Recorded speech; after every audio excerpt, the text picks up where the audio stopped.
And welcome, brothers, sisters, working class heroes. This is the Rick Smith Show. Thanks so much for being here. Wow, what a day, what a day. I keep coming back to this. The Trump people were saying, the Donald was saying only the best people around him, only the best people he surrounds himself. And this administration was going to be nothing but the best. Nothing but the best. And you go down the list of all of the quote-unquote best who are going to be indicted, who are going to be in the Gray Bar Hotel as guests of the state. And it's just entertaining, I guess, sad on another level, scary for democracy, dangerous for the future of this country. But at the end of it, the fact that our institutions are trying to hold this administration somewhat accountable gives me some bit of hope. And what are you talking about, Rick? Well, evidently the FBI raided the home and the office of Trump personal lawyer and hush money man Michael Cohen. Evidently, how I understand it to have worked, Robert Mueller had information. It didn't fit into his investigation. He turned it over to the FBI. The New York FBI then went and got a court order, a search warrant, searched his home, searched his office, and took things. And what I want to know is, are there any tapes? Want to see the tapes. The Washington Post is reporting that Cohen is now being investigated for possible bank fraud, and also for what I've been saying from the very beginning on this Stormy Daniels thing, the campaign finance violations. I do believe, and I've said this for a while, I do believe that Cohen probably did this on his own. A little bit of hush money. I'm going to do my boy a solid, and ends up, going to get himself in the Pinstripe Hotel. And good. Look, it is what it is. Now, I got to be honest. This is going to be an interesting moment because you've got Donald Trump who's running around saying that this is a witch hunt. He said the whole Mueller investigation's a hoax. This in particular with Cohen, he was saying as part of the witch hunt. What did he say? One of the most, how do you put it? A real disgrace. He said that, by going into Cohen's office, getting a search warrant, going to a judge, getting a search warrant and executing that search warrant was a real disgrace and an attack on our country in a true sense.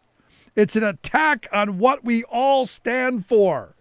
And I'm trying to figure out what the attack was. The rule of law? Was that what's being attacked? Yes, by this administration, absolutely. They followed the rule of law. Mueller believed it was a crime, turned it over to the proper authorities.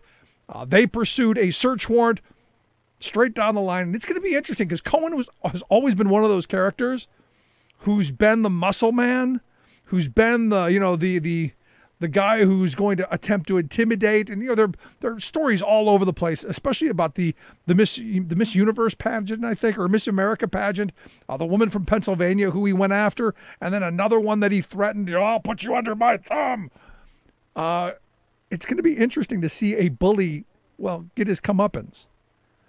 And maybe this, again, I'm a big fan of pay-per-view. Maybe in his cell, we can have a pay-per-view camera and we can see the bully being bullied. Just a thought. It might be an X-rated channel, but it's still an interesting way to maybe solve some of our debt. Because, hey, after all, if you saw the CBO report out today, in a big way. By 2028, they're saying we're going to be, as a country, $33 trillion in the hole. And I keep going, hey, where are my Tea Party people? We're taxed enough already. Where are those nitwits? Haven't heard one in a very long time. Got to make you wonder. Now, what's interesting to me is that you've got Donald Trump running around saying that, many people are telling him he should fire Mueller. And again, I'm not sure if it's the voices in his head or if, he's hired someone to say, Donald, you should fire him as part of his job. What I do find really hysterical, though, is how Jeff Sessions is under his skin, because he keeps bringing this up that, it was such a terrible mistake. It was a terrible mistake to hire Jeffy, because Jeffy should have let him know that he was going to recuse himself from the investigation. Because, hey, after all, he was involved in the campaign. I got to be honest, that's probably the only ethical thing that I think Jeffy has ever done. So, surprising. I mean, I think we're all surprised. I think even Trump was surprised. So now you've got Rosenstein, who's not going to fire him. In fact, you had back in June, Trump say that I want him fired. And you had Don McGahn saying, I'll resign, and holding off. The thing is as this investigation keeps going and things keep piling up and the walls keep closing in and all of that, the urge to fire Mueller is going to just grow greater and greater. And where we are right now with him coming out today and saying, many people are telling me this. Can you cite some? I'd like, and this is what reporters should be asking of this administration, because there's a lot of grandiose claims. There's a lot of stuff out there that they just throw out and figure, well, nobody's going to fact check. And if they do, so what? We're going to move on anyway. I'm just finding it rather interesting. But the fact that you've got Trump still saying this is an attack on our country. And my other favorite quote that came out today is that I guess he told the reporting pool that they should be looking into the other side. And I got to be honest, I keep going, what other side are you talking about? There's no competing power. You are president of the United States. You are the man. You are in charge. There's no competing other side. So I don't know what the hell he's talking about, unless it's the damn emails again. And haven't we had enough of the damn emails already? I mean, it's just absolutely mind-blowing. And then over the weekend, we see this horrible attack in Syria. And, again, Trump being very Trumpian, came out and said, I guess it was, how did he put it? He blamed it on Obama. It was one of those things that, if Obama had crossed his stated red line in the sand, the Syrian disaster would have ended a long time ago. Assad would have been history. Now, the weird thing about that is, and again, this is Trump being on all sides of every issue all the time. Back in 2013, he put out on Twitter when another chemical attack happened in Syria. Trump said, quote, in all caps, this is screaming Trump. This is all caps, very loud. To our very foolish leader, do not attack Syria. If you do, many very bad things will happen. And from that fight, the U.S. gets nothing. And I got to be honest, I had to read that a couple of times. To our very foolish leader, do not attack Syria. If you do, many very bad things will happen. That sounds like something a third grader would write. If I eat too much candy, many bad things will happen to my tummy. I mean, it is just, understand, this is the leader of the free world. This is the most powerful man on the planet with the most powerful military in the history of civilization at his disposal, being on every side of every issue at every moment at any given time. No wonder no one else in the rest of the world trusts us at this moment. In fact, you've got Mexico, who's rethinking their relationship entirely with us. In fact, like we talked about last week, you had the president of Mexico authorizing their government to pay for mental health treatments. Think about that for a second.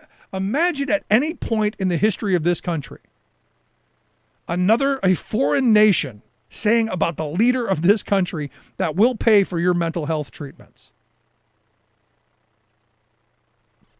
I mean, as much as during the Reagan years we were saying that, nobody had the will to say that in public, especially not our foreign allies. It's, well, I guess it's the world in which we live. I guess it's right where we live right now. And it's the scary time. Because while all of that chaos is going on, our economy is truly going to go down the tubes. And I know everyone keeps saying it's going to be the tariffs. It's not the tariffs. We actually need to do something about our insane trade policies. This is the one thing I think he's right on. I just don't know that I'm thrilled with how he's going to go about it. But the fact is that huge tax giveaway that they rammed through at the end of last year is going to add $1 trillion each and every year to our debt. The deficit is going to top $1 trillion by 2020. Let that sink in for a second, because if you remember, we went to the brink of catastrophe. The Republicans were willing to cause a global calamity. They were willing to see a global collapse. They were willing to go total scorched earth to get their sequester. And today, where are those people? Did I miss something? Because like I said, we're going to, by 2028, in just 10 short years, we're going to go from $20 trillion all the way up to $33 trillion in debt. And there's no end to these deficits in sight. Because remember, while the $40 a week you and I may get, or while we may get that for now, it goes away in a couple years. Those tax breaks for big corporations and the wealthy, those are permanent. Those are forever. So we're going to pay for this in a huge way. So you look at all this chaos, you look at all of this insanity, you look at all of this, and it's time, folks. It's time for a massive, big, beautiful blue wave. It's time to vote these bums out. Because look, the Republicans, they're not going to stop this monster. They are not going to stand up to this guy at all. Because they know their political future's on the line. If he goes down, they go with him. So all of this talk about country first and love the nation and all of that, it's all a bunch of bunk. It's about saving their skin, and they don't care what happens to this country, our economy, anything. So that's why in November, we need a massive, massive blue wave. And we're going to take a quick break. When we come back, we're going to talk with hopefully one of those guys who's going to kick one of these Republicans out onto the street, get him unemployed, and begin to take us back in the right direction, standing up for working people, standing up for sanity, standing up for, just common sense. I'm going to take a quick break. Right back with Brian Flynn, candidate for New York's 19th Congressional District. Stick around. You're listening to The Rick Smith Show. 10% of the people own 90% of the wealth. Where do you fit in? Take a look at yourself. 10% of the people own 90% of the wealth. Where smart policy and sound investment matters. The Rick Smith Show. I'm Rick Smith, and this is Labor History in 2. On this day in labor history, the year was 1865.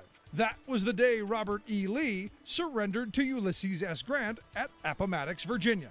Grant's Union Army successfully cut off Confederate forces at the village of Appomattox Courthouse in Virginia. Historians agree the terms were generous to the Confederacy. The surrender marked the beginning of the end of the Civil War, with 3 more key surrenders before the end of May.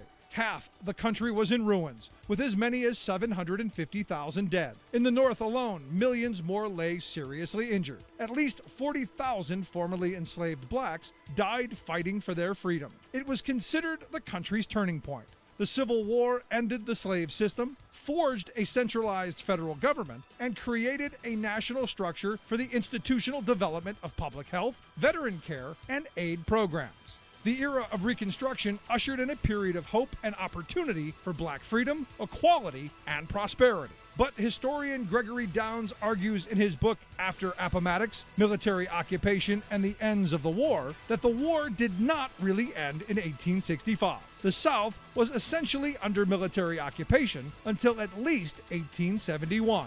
Downs writes, quote, "By severing the war's conflict from the Reconstruction that followed, it drained meaning from the Civil War and turned it into a family feud, a fight that ended with regional reconciliation. Once white Southern Democrats overthrew Reconstruction, they utilized the Appomattox myth to erase the connection between the popular, neatly concluded Civil War and the continuing battles of Reconstruction." For Eric Foner, the period was one of revolution and counter-revolution, a massive experiment in interracial democracy without precedent. Labor History in 2 brought to you by the Illinois Labor History Society and The Rick Smith Show.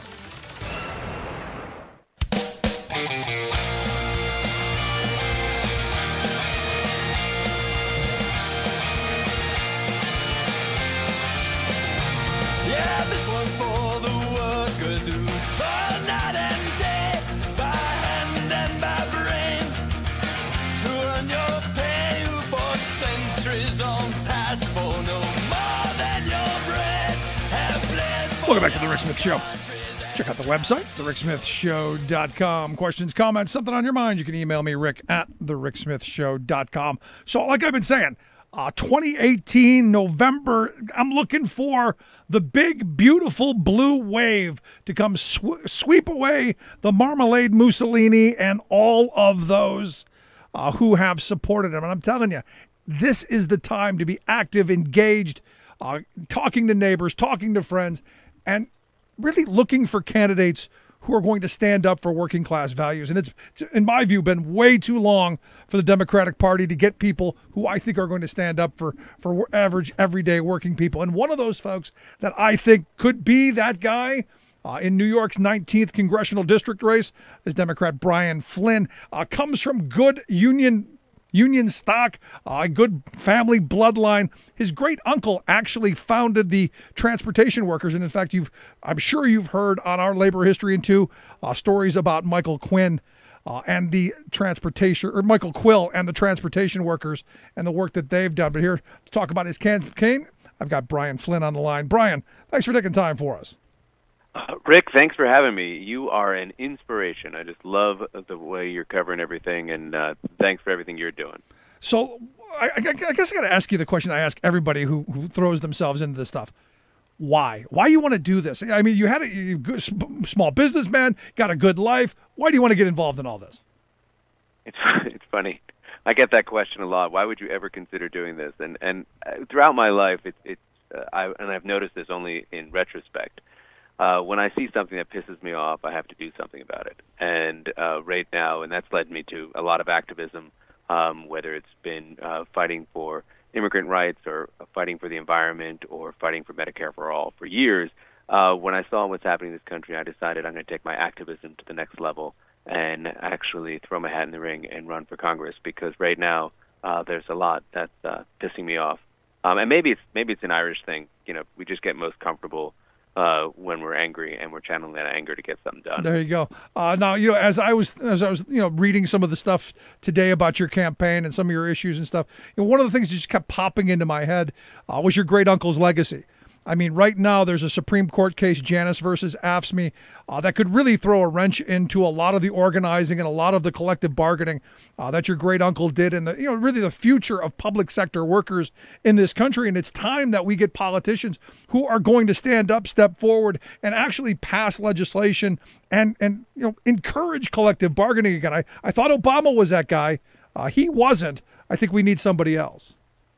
It's funny. The Employee Free Choice Act, which was what we had hoped to pass under the Obama administration, would have addressed a lot of these issues. It wouldn't necessarily have prevented what we had with Janus. And Janus is insidious, because what it is, it's the piece of Taft-Hartley that enables people to have what they call right to work states. I call it right to earn less states.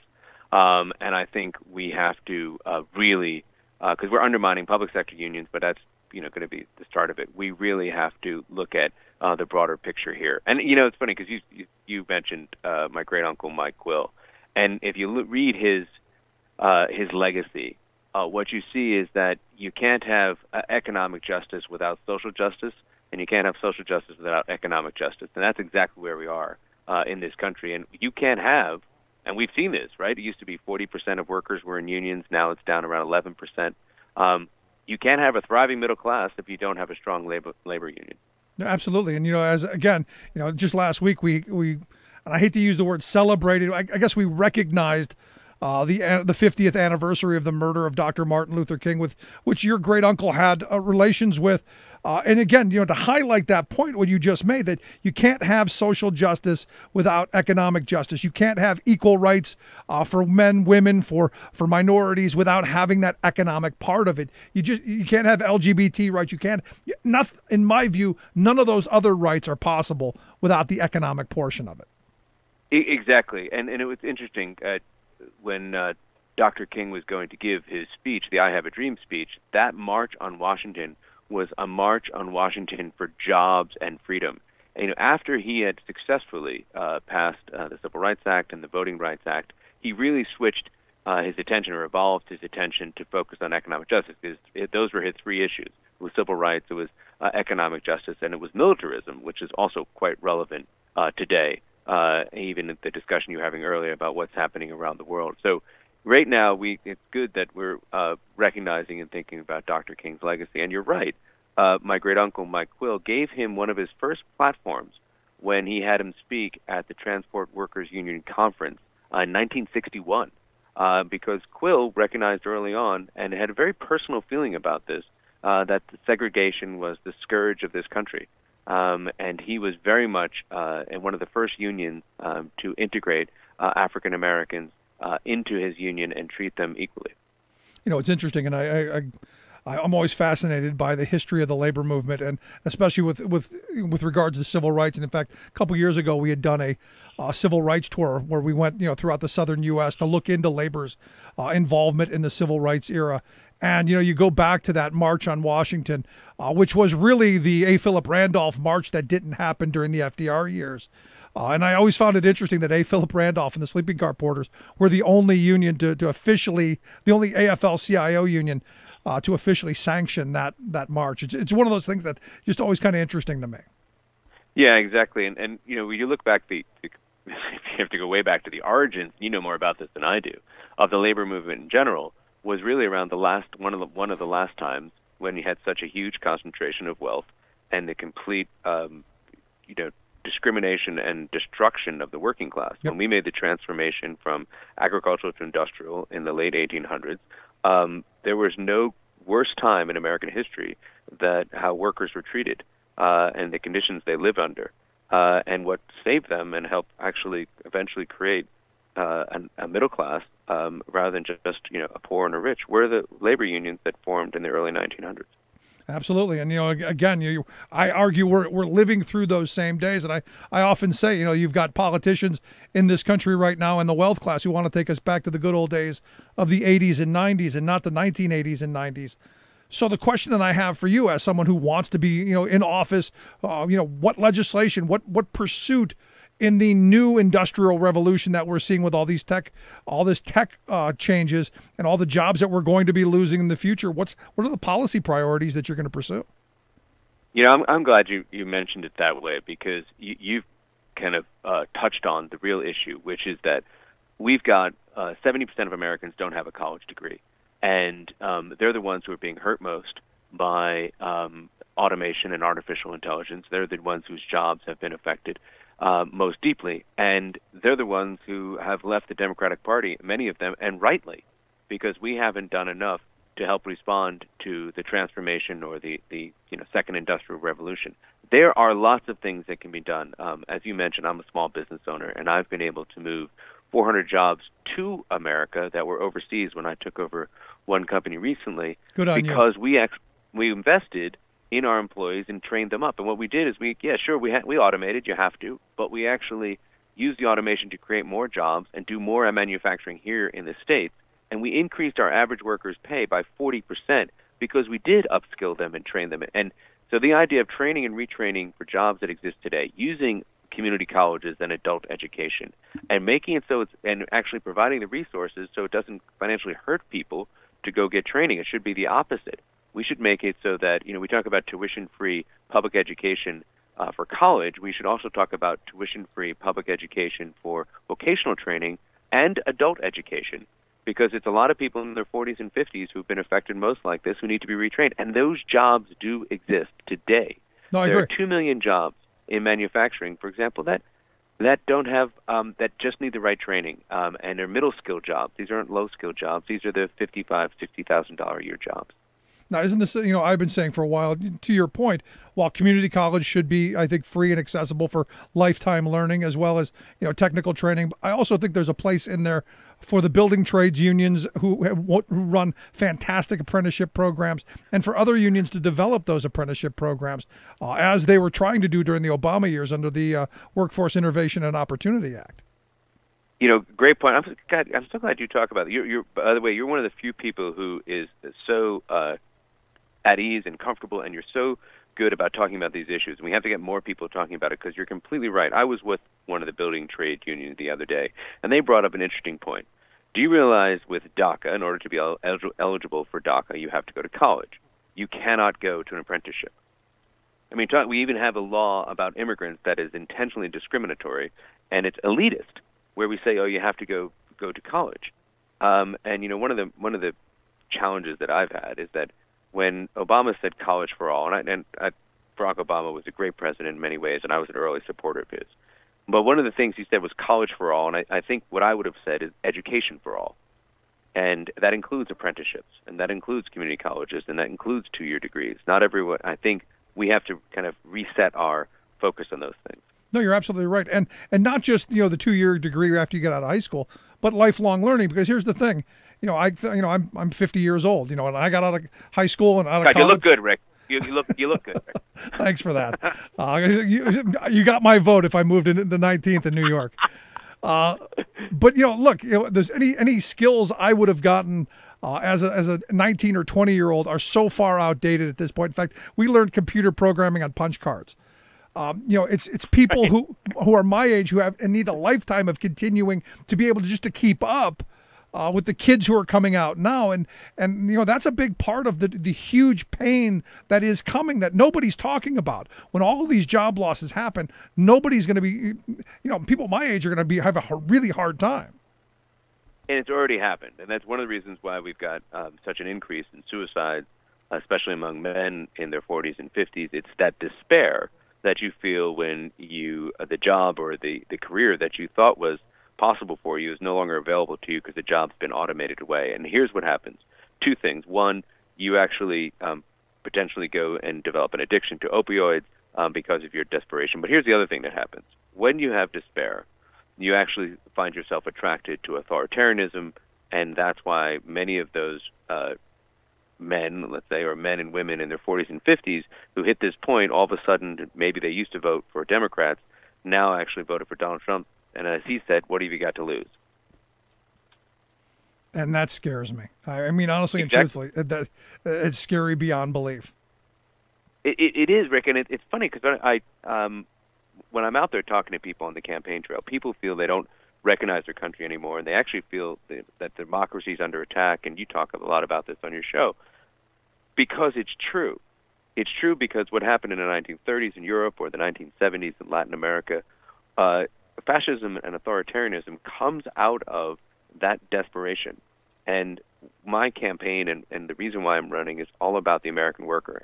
And yes, it's about jobs and wages, but it's also about removing those barriers that have kept people down, everything from systemic racism to the lack of support for unions to the lack of good access to public education. Those are barriers, and you have to address, just like we talked earlier, you have to do economic justice and social justice. You have to do both at the same time. Yeah, that's so important. You're listening to The Rick Smith Show. We're here with Brian Flynn. He's a Democratic candidate for New York's 19th Congressional District. His website, brianflynn.us. We'll get a link at thericksmithshow.com how you can check that out. Maybe send a couple of bucks, help contribute because the campaigns cost money. Let me ask you this, because one of the things that's frustrating me is some of the same myths that we've been seeing since the Reagan years.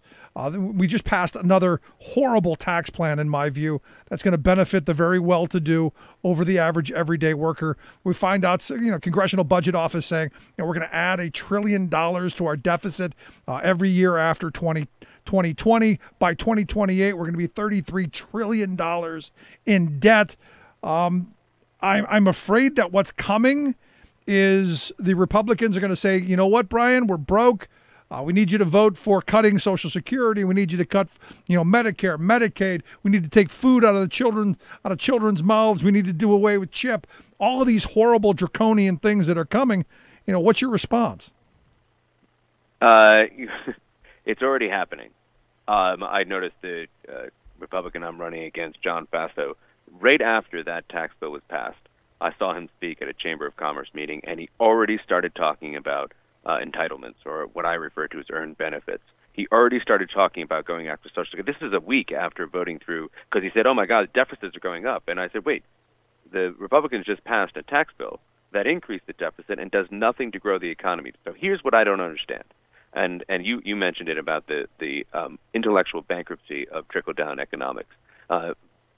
What has happened to Republicans and that they don't understand economics? And I want to actually take them all back to Economics 101. The only way you're going to grow the economy and eventually get us out of debt is actually to take money from capital and put it into the hands of workers. You talked about it yesterday. It's a consumer-based economy. The only way you grow a consumer-based economy is to have consumers consuming.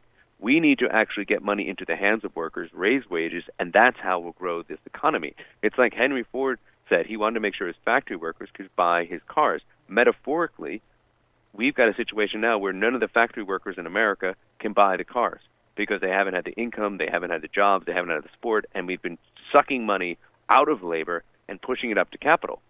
That's not how you grow the economy. But we did get $40, Brian. I mean, we got $40. You know what I respond whenever I hear that from someone? I had this conversation. I said, "Okay, you got $40. Yeah, that's true."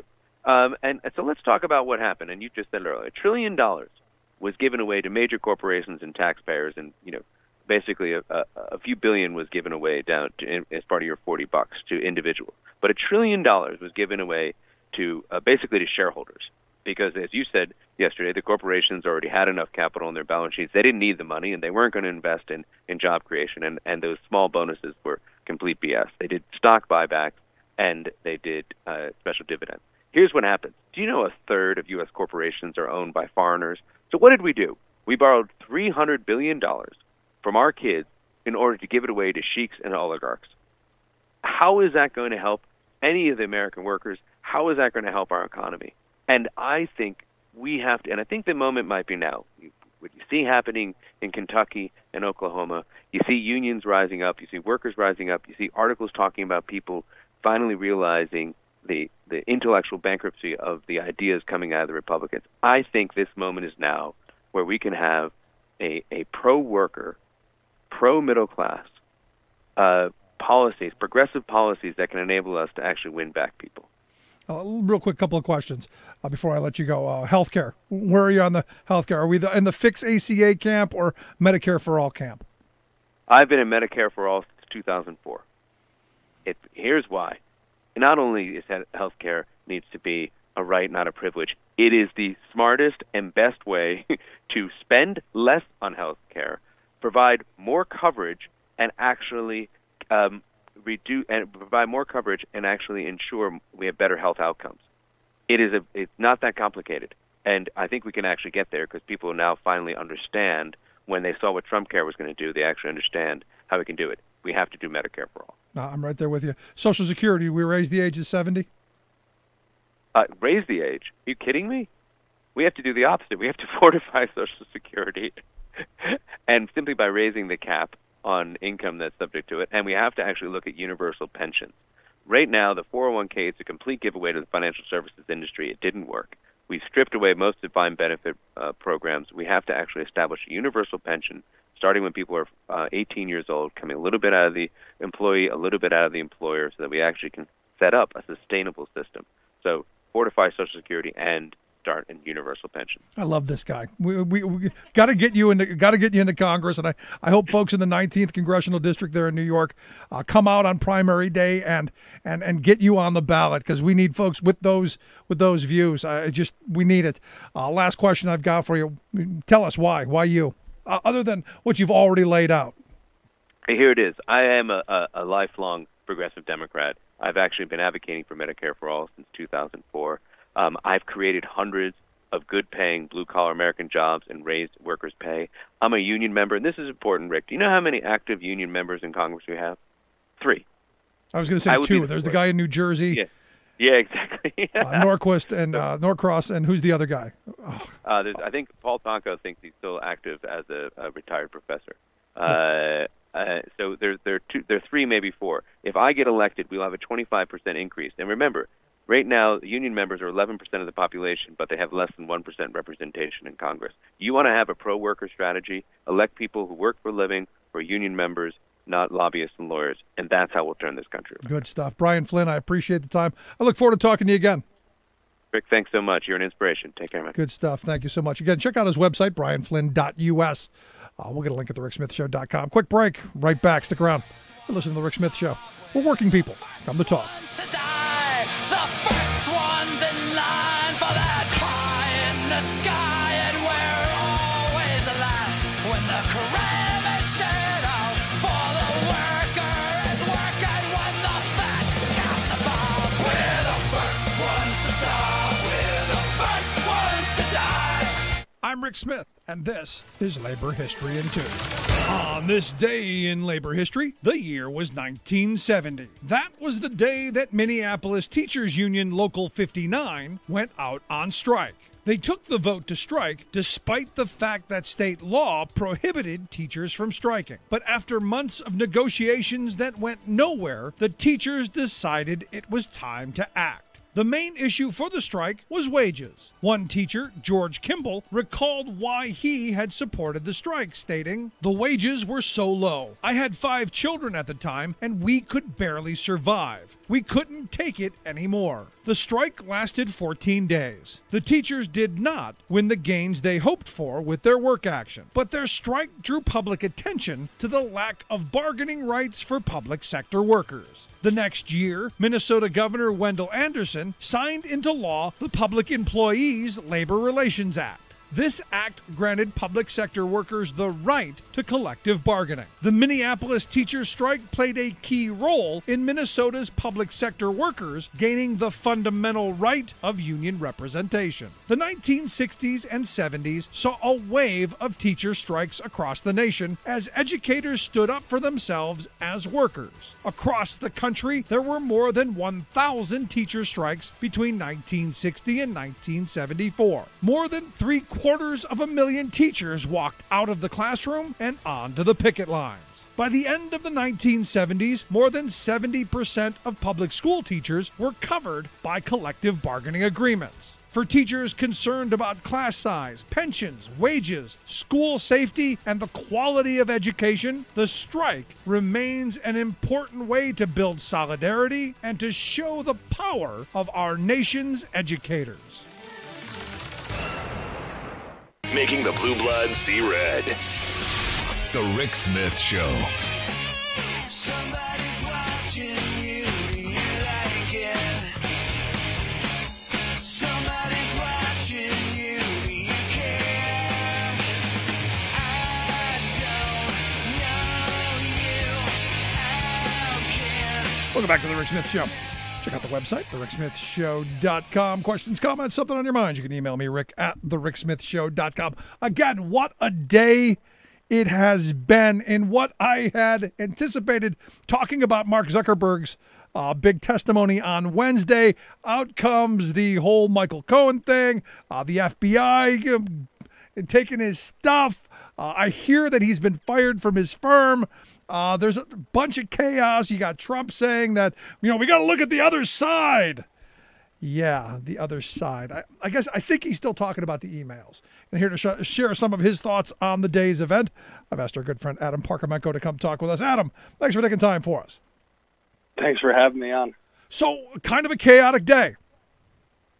Yeah, I think you summed it up perfectly. As of 12:30, around lunchtime today, we were going to be talking about Mark Zuckerberg, and then shortly after, it was Cohen. So is this a hoax? Is this a witch hunt? Is this how did Trump put it today? An attack on who we are, an attack on our freedom? Is this what this is?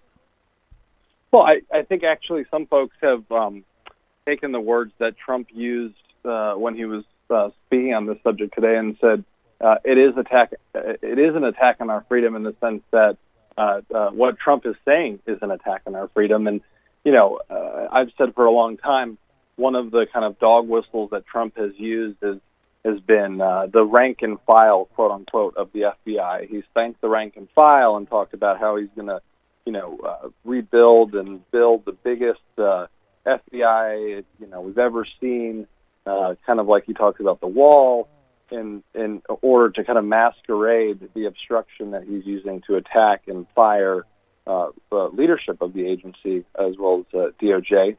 But really, at the end of the day, that kind of came to a head today, where he said that the FBI, which he's referring to the rank and file, broke in to his personal attorney's office. And so, it really seems like all of this is unraveling. A lot of folks have said today that this is sort of the beginning of the end, but to me it seems like if that is the case, it's going to be a very long beginning and a very long end, because really this is a lot of what we're seeing today is sort of just kind of stuff that's been floating around for a long time.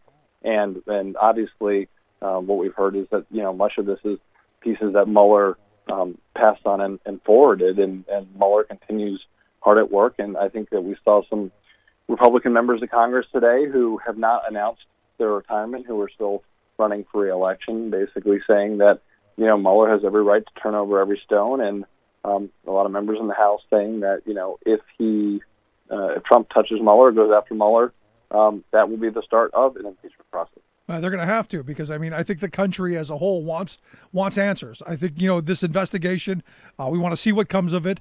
And even though Trump today came out and said, a lot of people are telling me, come on, Adam, a lot of people are telling him they should fire Mueller. Yeah, there's a story floating around tonight which I haven't read in detail yet, but talking about tens of millions of dollars and steel, and once again tied to Trump. If someone is suggesting that kind of steel country is Trump's base, that will be an interesting article for many of them to read, because a lot of this has just been obviously appeasing certain pockets of people, but this is such a guilty man on full display. And I think Maggie Haberman tweeted it best in the last hour or so, just talking about the angriest he has ever been. And I think Mueller likely would have to kind of make a move and do something soon, wherever it is. Sort of, Trump continues to say, well, he has nothing. There's no collusion. This has been going on for, as you said, witch hunt. This has been going on for over a year. Well, witch hunt is a famous term that's used in Russia to point to different things, and it's been used by Putin for years and years, and Putin associates. And Trump has no idea what Mueller has. Trump has no idea what Mueller has on Trump Jr., on Kushner, on Roger Stone, on Cohen, and this is a really big moment. I've thought to date one of the biggest moments in this investigation was the Trump Tower meeting, and when news came out about that. But even if this is something that was referred or pushed from the Mueller team, this is the president's personal attorney, and it is something that, many have said, if Mueller's not the one that is going to bring this president down, it's going to be Stormy Daniels. And it doesn't matter, where this investigation leads. If they've committed crimes and those are found in the process, that's all fair game. Yeah, and I said right from the very beginning with this whole Stormy Daniels thing, I don't care whether he did or didn't. I don't care what he did. It's none of my business what they did behind four walls. When he came out with $130,000 in hush money and the possibility of threats and all of that stuff, that's a completely different ball of wax. Totally, and I think that it's a little mind-boggling to sit here and think that the conversation today was going to be driven nationally in terms of kind of the Zuckerberg testimony. Meanwhile, we've got John Bolton sitting next to I sometimes put in quotes, the president, and you've got Trump sitting there saying, what a first day to start to Bolton, and Bolton's got this look on his face like, he's ready to kind of, what country is he going to hit first to, start to kind of take minds off of some of the smaller stuff. So it's incredibly scary, but I think this is another huge moment, and it's just bizarre. I mean, you couldn't make multiple movies out of this thing. You know, it's not just an office. I mean, they're talking about a hotel.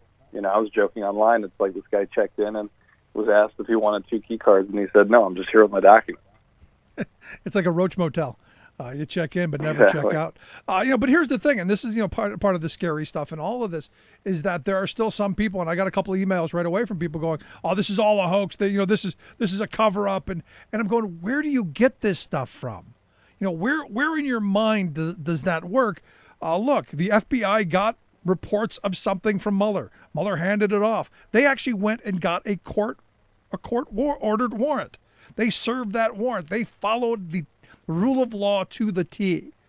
Where's the conspiracy? Yep. Where's the you know, the law breaking? Where is it? And you know, there's no answer. It's just a lot of allegation. Well, I think a lot of this is something that we've talked often about, and that is this kind of ongoing campaign to divide the West that came from Russia. And you know, when I say something like that, someone might think, "Oh, you know, he's a conspiracy theorist." But the fact is that the presidential campaign was aimed at further dividing the West, and in doing so, you know, we hear that, you know, 21 systems or states were targeted, and you know, maybe one was hacked, and there's still this open question mark. But we talk a lot about the perceptions of voters and Americans, and this disinformation campaign that was run to further divide the West and help Donald Trump and tear Hillary Clinton down. And you know, that is something that continues to linger, and people have basically, unfortunately, been brainwashed to believe that these are the types of things that were going to happen. And, you know, it's not something that has happened in the past, but this disinformation campaign continues to spread. We see a lot of individuals that track it, like Clint Watts, and it's on full display. And then, you know, unfortunately, we have, you know, again, quotations, but, you know, Fox News is sitting here spinning this a completely different way, and people, you know, to some extent believe what they want to believe. But I think that there are a lot of really smart people out there that day by day are starting to kind of put this together. And while someone may not care about the Stormy Daniels affair, I think, you know, as a lot of times we talk about, it's the cover-up and the fact that, you know, he said nothing about any of this, and then he commented on the plane and said that, you know, that he didn't direct this, and then, you know, within days here, we've got this news on Cohen today.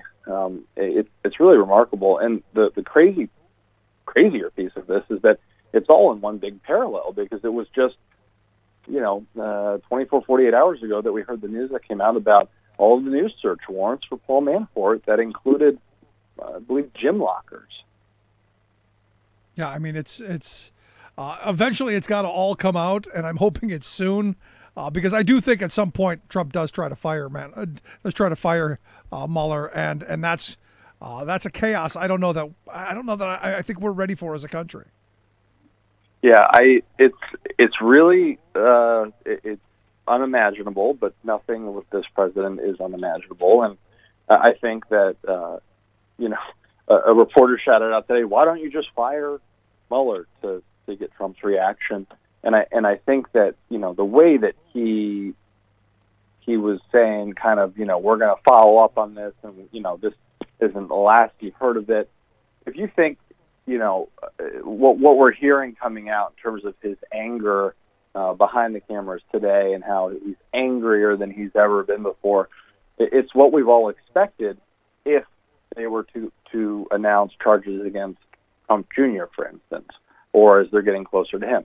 You know, the question is to him, is Kushner kind of collateral damage, because it's not, you know, truly blood, but they're clearly getting closer and closer. And then the key here is the Cohen pieces, correspondence between, you know, Trump and the president. And, you know, you've got all these people out there saying attorney-client privilege. Well, you know, when you're committing crimes, that goes out the window. So it's going to be really fascinating to see where this leads. And, you know, Trump's out there talking about 1 million documents, but when you think of just, you know, the Manafort information alone, where he had 87 electronic devices and over 500,000 documents, and that isn't even counting all of the different documents that they got from that kind of wide-ranging list originally. And then you throw in Kalimnik person A from Ukraine who really kind of ties a bow on this whole thing.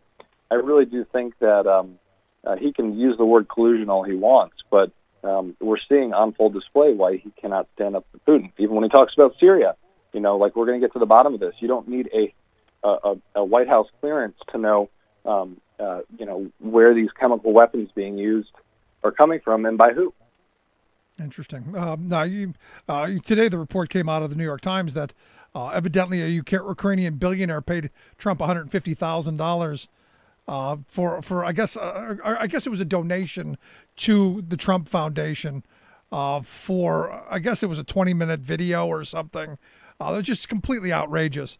That this is now tied part to the steel, as in the metal, right? Not Christopher Steele, and this is the type of thing that is a slap in his face to what he claims to be his base. It's amazing stuff. I did want to ask you about the Facebook, about Zuckerberg's testimony on Wednesday.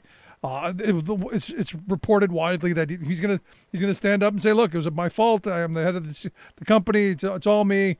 We'll fix it." Is that the gist of what I'm getting?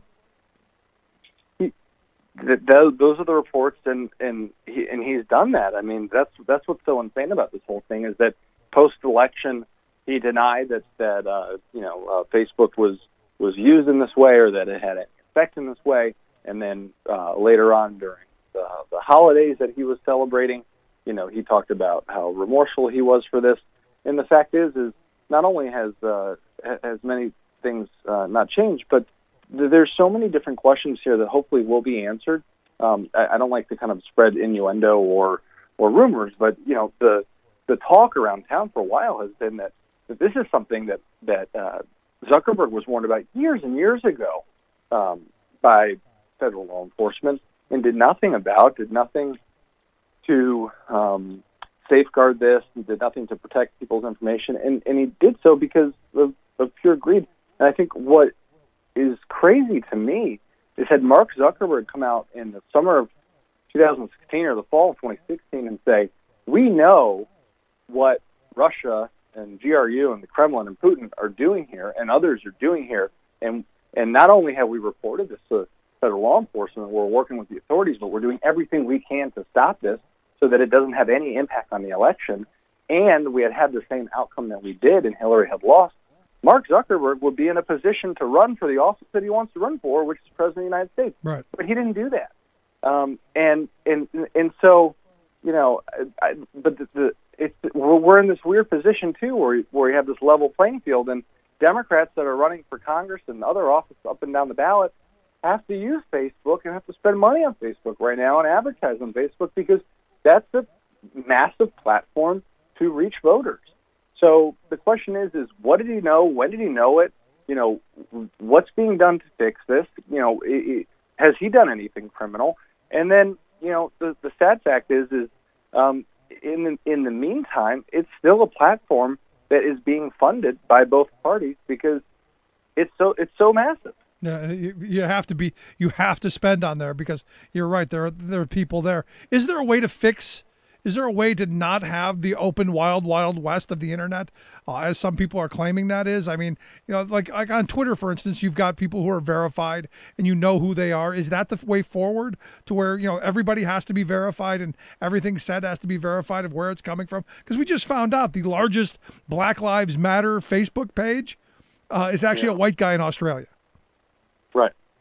Yeah, it's a great question. I mean, I think this is one of those things where, given the fact that we are now facing, and dealing with what are these Cold War tactics that have been brought online and kind of, the knife sharpened, I don't think that this is ever going to end.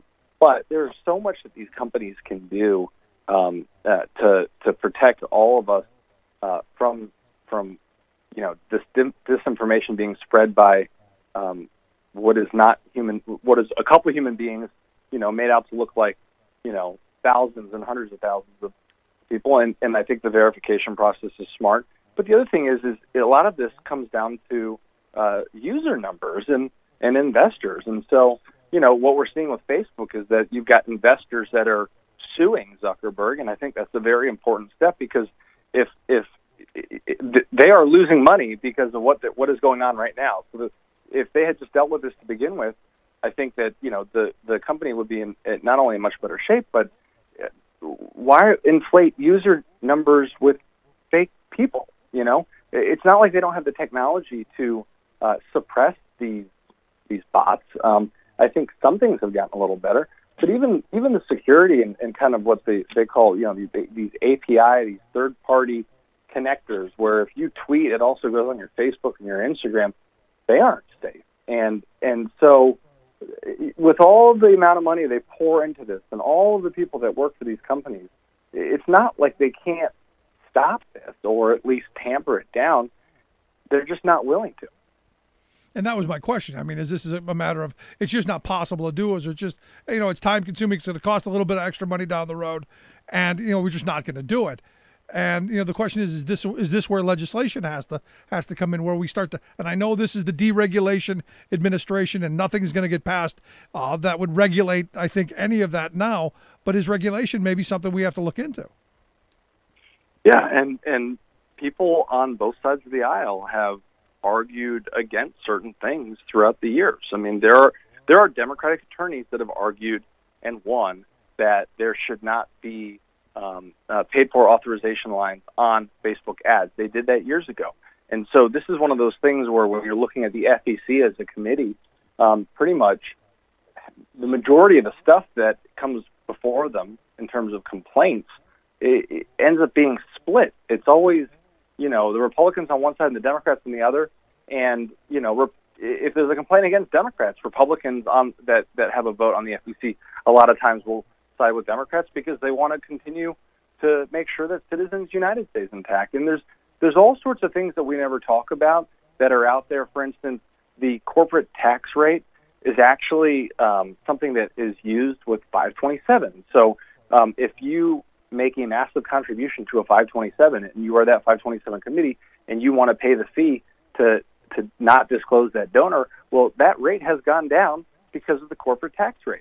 And so campaign finance is a huge piece of this, but part of it is just sort of this kind of gridlock that hasn't changed. And hopefully what we're going to see this year is, not only kind of this new generation of people that are stepping up, but also a party that wins big, that actually can make some of these switching changes.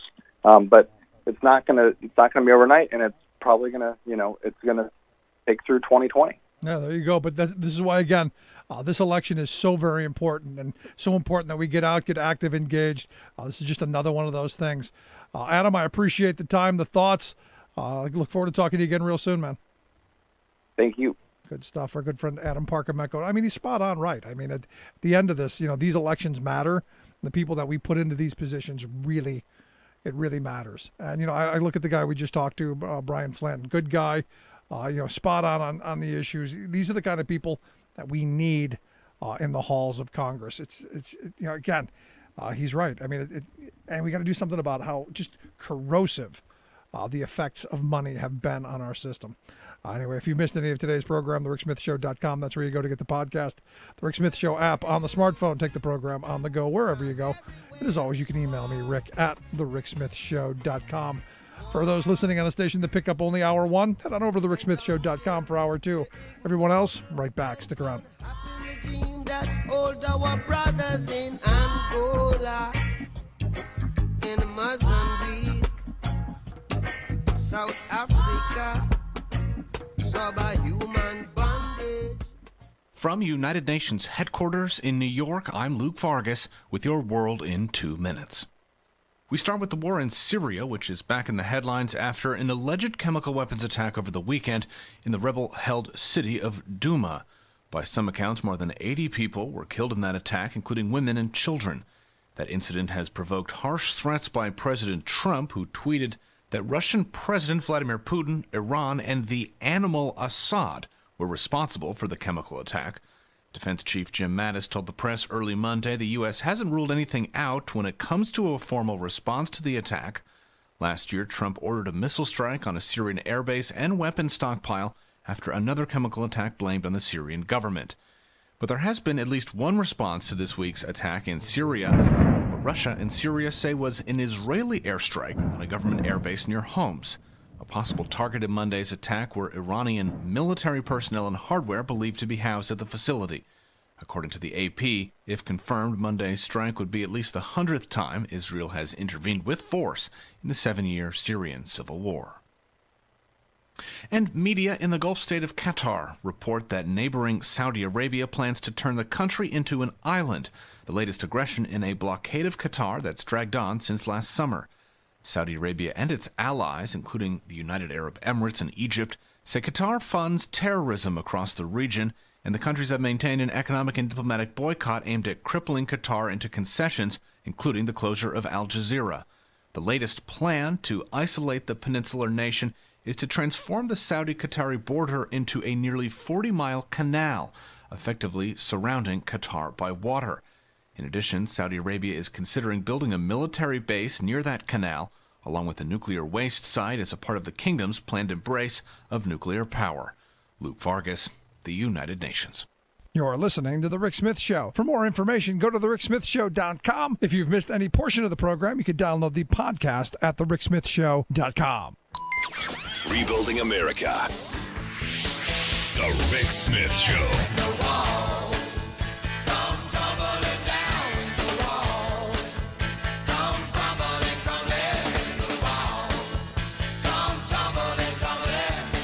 Well, if you've been paying attention to the news today, the walls around the Trump kingdom are crumbling as we speak. The personal lawyer, Michael Cohen, you got to wonder how much of the dirt, where are the bodies buried, how much of the cheating, the graft, the theft, the kleptocracy, how much of that is in the files of Mr. Cohen. You got to wonder. And look, this is a guy who goes back years with Trump, and you got to imagine that they got it all. They got it. And I keep thinking about they're saying that Donald's all worked up and never before. Just how much pressure is this guy under now because of this? And here to share some thoughts, I've asked our good friend Propane Jane to come talk with us. Jane, thanks for taking time for us. You're welcome. Thanks for having me back. So it looks like every week you come on, and every week there's another thing that just, the trash compactor walls are closing in. And this is a big one. Yeah, we're off to a very lively week already, and it's only Monday. And I didn't even take off. I didn't even take the day off. Normally when I take the day off is when this kind of stuff happens. Yeah, and we would have had to just stew on it for a week, but we're fortunate. The universe is throwing us a bone today, I think. Look, we need one. It's been a rough year and a half. Yeah, it has been. So, in looking at this, because this is really, this could be serious for him. I'm expecting firing Mueller. I'm expecting major lashing out in the coming days. Yeah, I was just looking at Rachel Maddow, and she was actually showing, his remarks that he made today in the midst of this whole thing. And it was so interesting because you could see the wheels of his brain turning, and there was a part of him that felt like he needed to sort of, vilify Rod Rosenstein and make him kind of feel uncomfortable in some ways, but then at the same time, he was cognizant of the fact that that Rod Rosenstein, apparently signed off on him firing James Comey. So there's that narcissism that comes in where, he's wanting to let him still be a good guy because he did something good for him. And he repeatedly said, I know I made the right decision there, and he backed me on that. And in some ways, it seemed like he was sort of trying to talk himself out of making that choice, but then at the same time saying, well, many people are saying that I need to get rid of this guy, et cetera, et cetera. Yeah, I'm looking for citations. Where are these many people? Line them up. Let's check their company. Whenever he says many people, certainly that may be the people in his inner circle. Or in his inner ears. Right, or Fox News, or exactly, right. But these are not reputable people who are telling him this. And I think that, he looked like he was very uncomfortable. and didn't really know what to say in that situation, but of course knew that, all the eyes were on him to see what he was going to say. And now the thing that really bothers me, Jane, is, the reality of this is, while watching him devolve in front of us is, hopefully going to help the country long term. On the short term, there's some very serious things popping up. I mean, you look at Syria, you look at Mexico, you look at Russia, you look at our relations around the world, and in virtually every corner, and I think no one trusts us. No one trusts our leader's word, and we've got real problems. Yeah, we do, and I think just to take a step back and think about, how the American presidency, certainly there are problems every day, right? 24/7, 365. Barack Obama always said he had to be able to walk and chew gum, and it's true, that you do have to sort of be available to respond to crises domestically and also crises abroad. But just, if you just kind of take a second and think about what is going on in Trump's mind right now, I doubt it's Syria. I doubt that it's any of these other things that you just laid out. I mean, I think that this is something that he sees as such a personal affront to him in terms of his lawyer, having all of his residences and his property raided and confiscated. That's got to be at the forefront of his mind. And this is why I always say, instability in chief. He's not able to respond appropriately to crises because he is in perpetual crisis. And so his ability to divide his attention amongst all of these things that are happening, it's very limited to begin with. But then when you tack on the fact that he's very narcissistically driven and self-centered, anything that is more immediately a concern to him as an individual is going to take precedence over everything else. It's me, mine. It's survival of me, and I've been watching this series on him on Netflix, and I'm struggling getting through it. I really am. But you go back and they dig up old interviews from the the late 70s, early 80s, and he was using the same kind of language, very best, tremendous, wonderfulest kind of big, just redundant kind of language, even back then. And there was at one point where he said, you've got to, I don't believe in ambition. I believe in you. You kill or be killed, and you got to be have the killer instinct and all this stuff. And as he's going through all this, I'm thinking, this is a guy who would step on his mother to just to make it to the next step, and that's playing out right in front of us.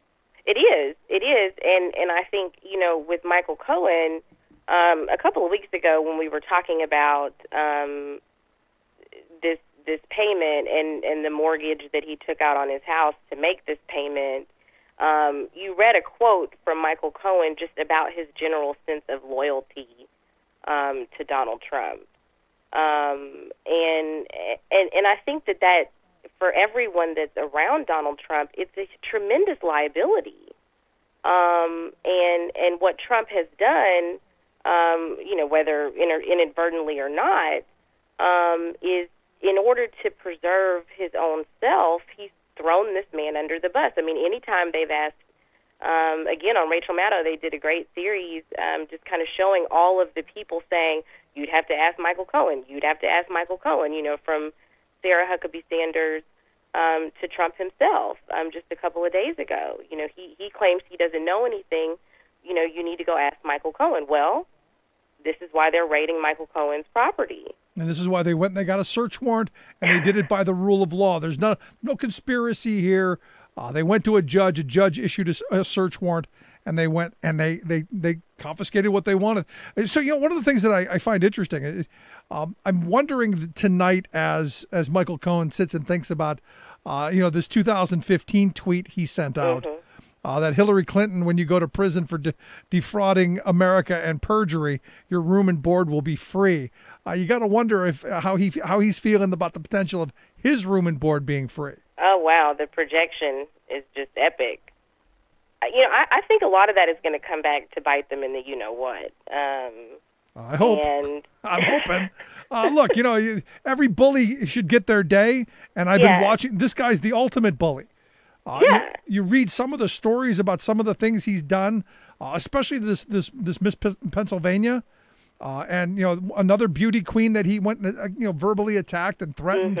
We're gonna take every dime you're ever gonna make, and we're gonna all this stuff, and it's who they are. Yeah, it is, and this is another reason why I also think that Trump struggled so much to get people to work for him, because you do have to sort of be this very antisocial person on the one hand, but then you also have to be somebody who sacrifices, your own self for Donald Trump, and not very many people are willing to do that, and so that's how you end up with POTUS by proxy, and his children, being so intimately involved in his administration, because nobody else wants to be held under that pact. It's like a death pact. It's a suicide murder pact in some ways, because when you sign on to work for him, you inevitably are signing on to do things that are not above board, and this is something that he expects from people, and this is also why he ended up firing Comey, was because he put him on the spot and wanted him to do something for him, to lay his entire job and reputation and career on the line, to do something that would have been illegal, and it would have been treason, an act of treason, and he didn't do that, and so that's why he fired him. And again, I think that's why karma is rearing its head, because so many things have been done that just run afoul of everything that we expect from a president. Yeah, I mean it's and the more and more I'm hoping that because every day I have to wake up and go, this isn't normal. We're going to get through this. We're going to get through it. It's kind of like that Stuart Smalley, the Al Franken scene where looks in the mirror and you're good enough and people like you. It's one of those moments where you look in the mirror and go, you know what, this isn't normal, but we're going to get through it. And tomorrow we'll be stronger for it. Yeah, I mean, but I think that it is reassuring, I think, to see these moments where, not just for the sensational aspect of it being a breaking news story, but to have some assurance that the wheels of justice are actually turning, and that the people who have been tasked with, a check and balance, outside of the GOP Congress, right? Because they're not doing anything. But the people who've been tasked with doing that are actually diligent, and they're on their job, and they're catching things that I think we as just consumers of media have also noticed and have been talking about for years now. And so I think in some ways, I mean, even though it's frustrating and even though we want to go back to normalcy as fast as possible, I think when we get these sort of rays of sunshine in terms of the investigation, I think that's a hopeful thing. Yeah, sure. I'm hoping. And look, the more he cries wolf over, this is a witch hunt and it's a hoax, because everything cannot be a witch hunt. Not everything that goes against you. I mean, Stormy Daniels is a witch hunt. Russia's a witch hunt. Everything's a witch hunt to this guy. Well, what was a witch hunt was the whole email thing with Hillary Clinton, and the lock her up with Hillary Clinton. And she is not the one that we're talking about under investigation. Her lawyer's office was not just raided, and the same is true for Obama. I saw you tweeted that earlier. Yeah, I said, you remember that day? You remember the day when Obama's personal lawyer was had his office raided by the FBI? Yeah, me neither. We don't even know Obama's lawyer's name. No, it's a good point. Right? I mean, we don't know who that person is, and this is all we know about Trump. I mean, he can't even speak for himself. He's always putting his lawyer in there, and that just seems like he's untrustworthy, and he's doing things that he literally needs legal advice with every move he takes because he's such a criminal. And and that's not a way that people behave if they're doing right by other people. And I think that's what really has Trump in a tizzy, because it's not just this Stormy Daniels case. That's a mentality. That's a culture that is engendered around Trump. And so the likelihood that they have bribed other people or stiff-armed other people in other ways is very high. You look at this fire at Trump Tower, and you dig into that, and you see that Trump was one of the main people lobbying against the buildings needing to have sprinklers in them. And the only time he backed down was when it came out that older buildings could be grandfathered in and didn't necessarily have to make those adjustments. So this is somebody who at every step of the way is wanting to cut corners and wanting to do as much as he can without giving anything at all, and that just catches up to people eventually. I was thinking today as I was reading the story about Cohen's office being raided, I was thinking about the lawyer who quit. I think his name was Dowd. Mm-hmm. And I'm thinking, boy, here's a guy who's got to be going, whew, dodge that bullet. Or every lawyer who has not taken Trump on as a client here recently, because there was a while where they were actually seeking attorneys to come do work, and nobody would take anything. Yeah, and just a couple of weeks ago, maybe like a week or two ago, actually, they had interviewed some lawyer, and and it was all in the news that he was under consideration. And then after they met, it came out, and he was like, "Well, after meeting, I decided I'm not going to take this opportunity." It's like, what he dumps on them in those moments, and who knows if it's a admission of guilt or anything that would make them feel like they were going to lose their case. Very, outwardly or obviously. Yeah, but losing a case is one thing, Jane. Having your office raided and every one of your secrets being, scrutinized over, because, Cohen's been Trump's lawyer for forever. How many people has Trump ripped off and stiffed, and, how much graft and how much kleptocracy and how much of all of that is in those files? How deep can this go? And that's exactly what I was going to say. It's not just about potentially losing a case. It's about actually committing a crime that they ultimately are going to have to, go to prison for, or pay some substantial fine for, and then maybe get disbarred. And that's not something that they're willing to sign up to do. This is not, a man or, a legacy that they're looking at and going, okay, I have a, very high chance of coming out of this looking, as pure as the driven snow.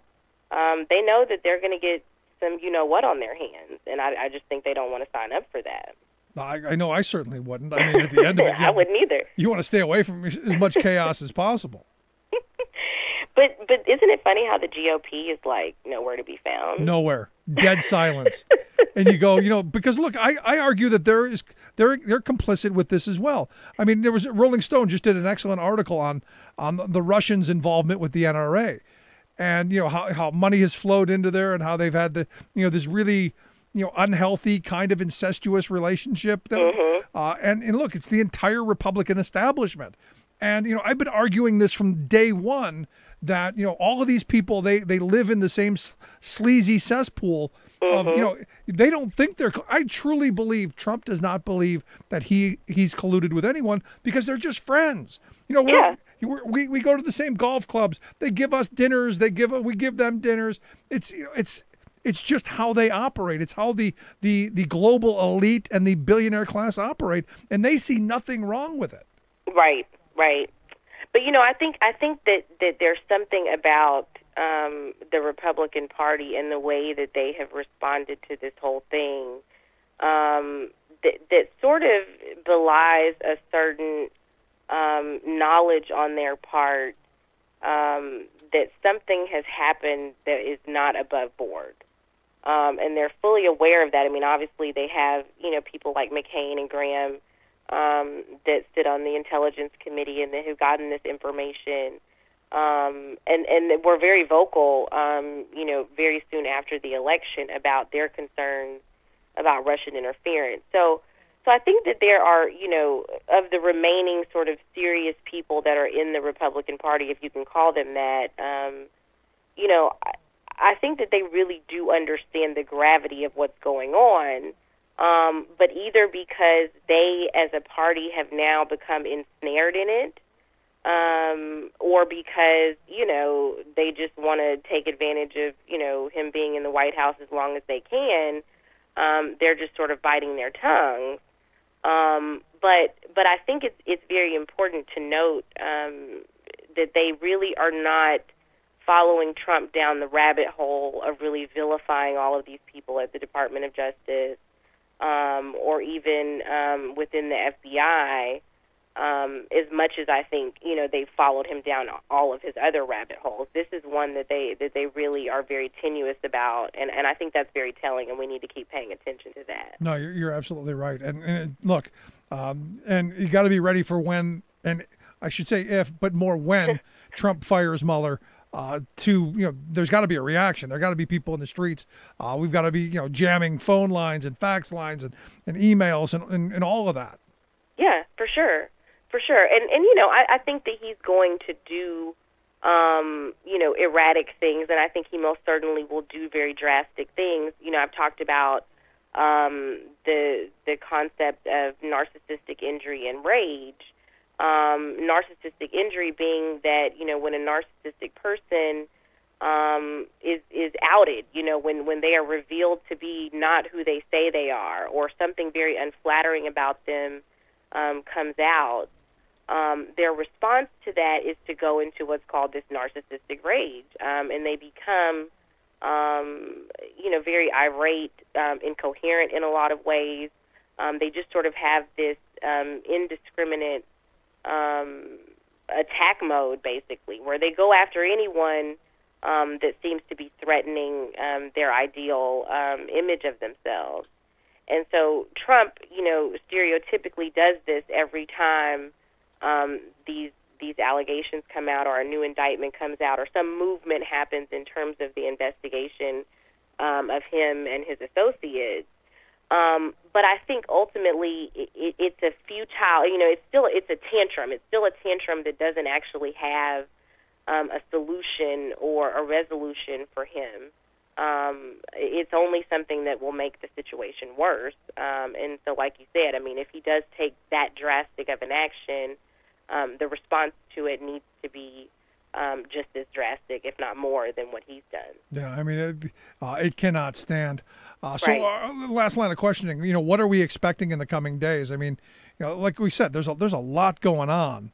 Mm-hmm. And there's, there's a lot of trouble. I keep thinking about John Bolton sitting next to him. Seriously, this was the image all day today of, okay, you've got the Syria thing, you've got the Cohen thing, you've got Trump's mind all over the place, and then you've got somebody like the guy with the mustache tickling his ear.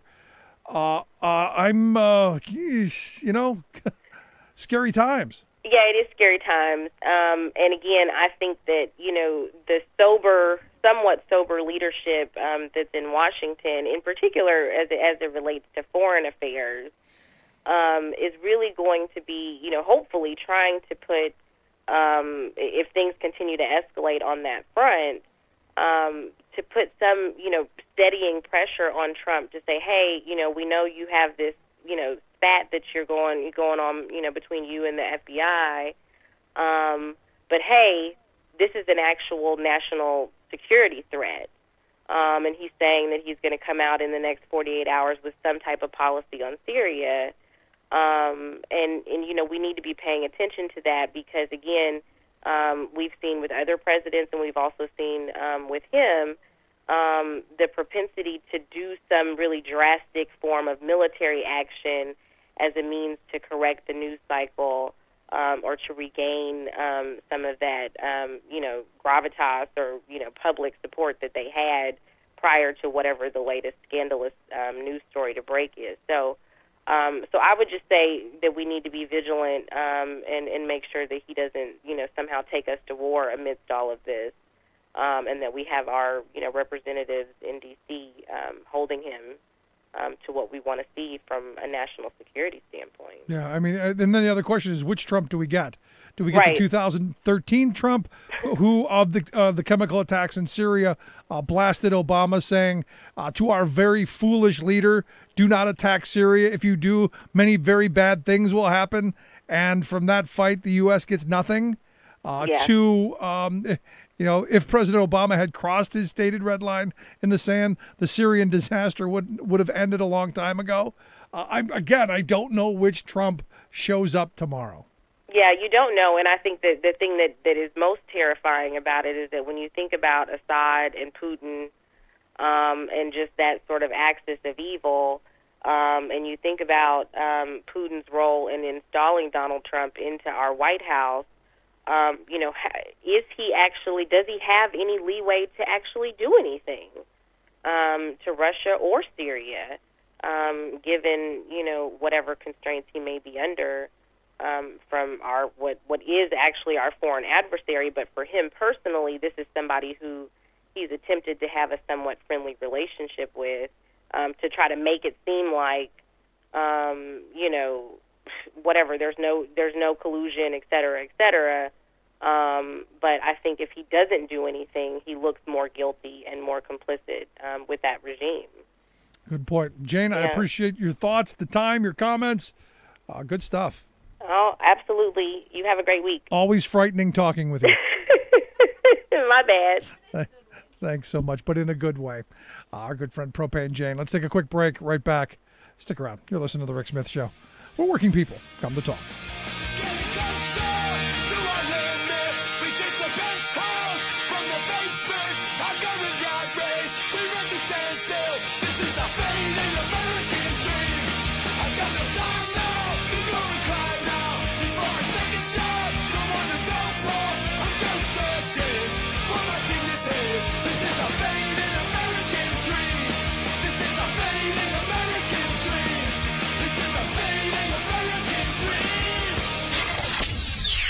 You're listening to The Rick Smith Show. I'm Rick Smith, and this is Labor History in 2. On this day in labor history, the year was 1865. That was the day Robert E. Lee surrendered to Ulysses S. Grant at Appomattox, Virginia.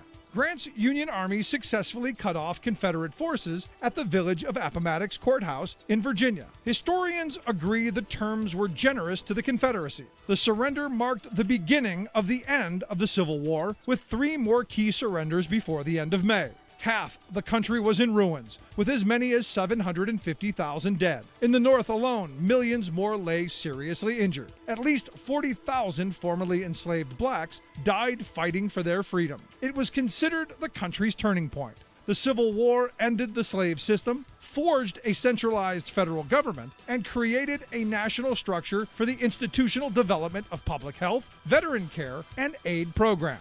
The era of Reconstruction ushered in a period of hope and opportunity for black freedom, equality, and prosperity. But historian Gregory Downs argues in his book After Appomattox, Military Occupation and the Ends of the War, that the war did not really end in 1865. The South was essentially under military occupation until at least 1871.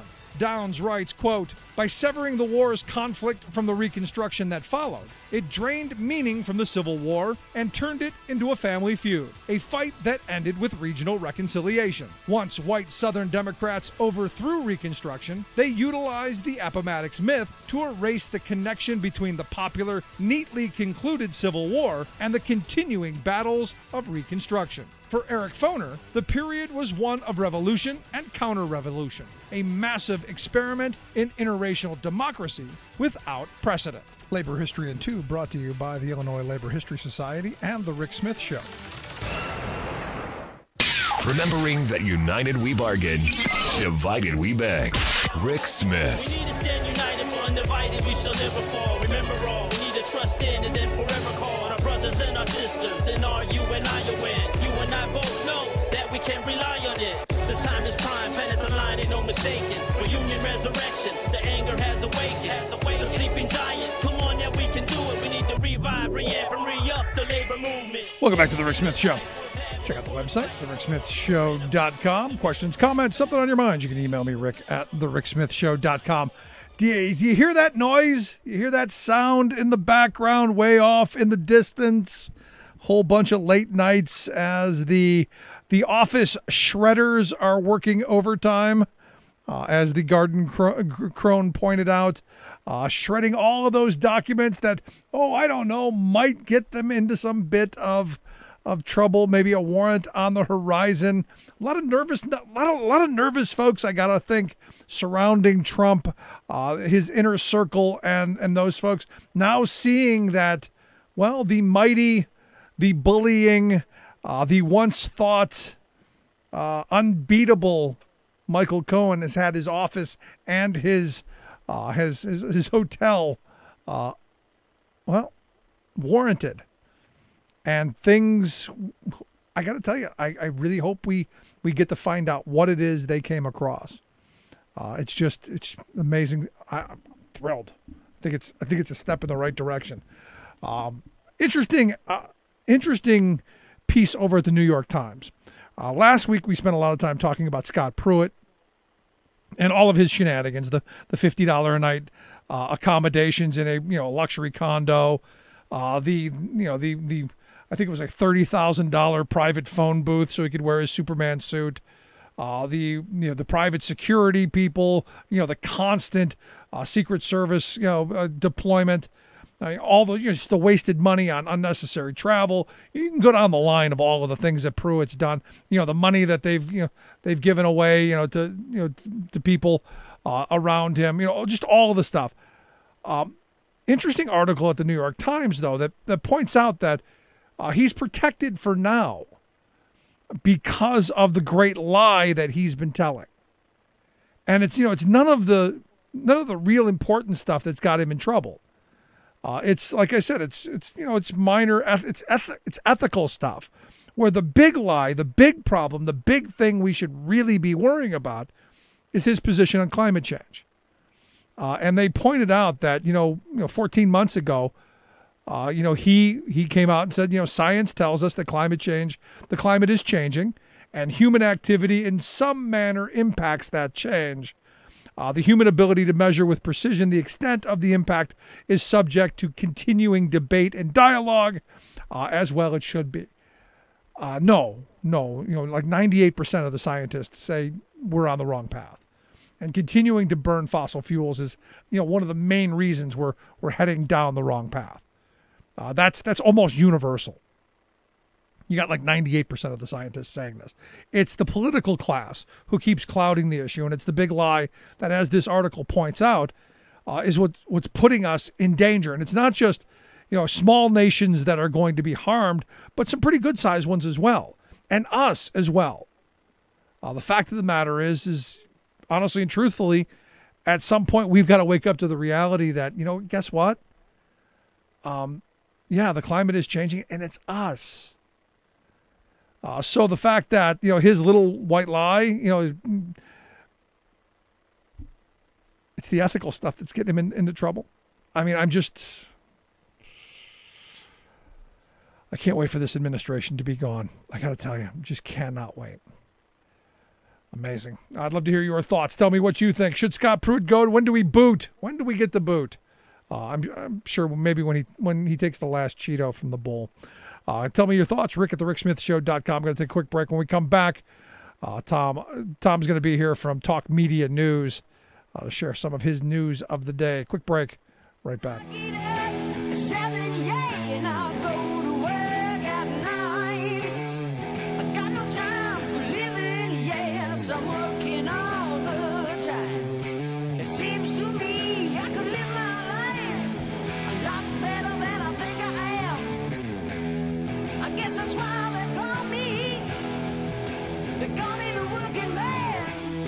Making the blue blood see red. The Rick Smith Show. The most important issues of the day. This is the Rick Smith Show.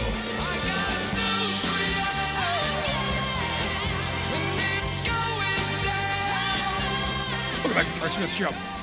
So do you remember, during the campaign, how it was going to be Donald Trump was going to only surround himself with the very best, most wonderful people on the planet, the most intelligent, the most honorable, the smartest, the best, just the absolute best people. You start thinking about today, you've got his personal attorney having his office raided by the FBI. You stop and you think about his campaign guy having his office raided by the FBI, indicted in ankle bracelets under house arrest. You think about his national security advisor pleading guilty. You think you could just go down the list. Son-in-law Jared under investigation, can't get security clearance.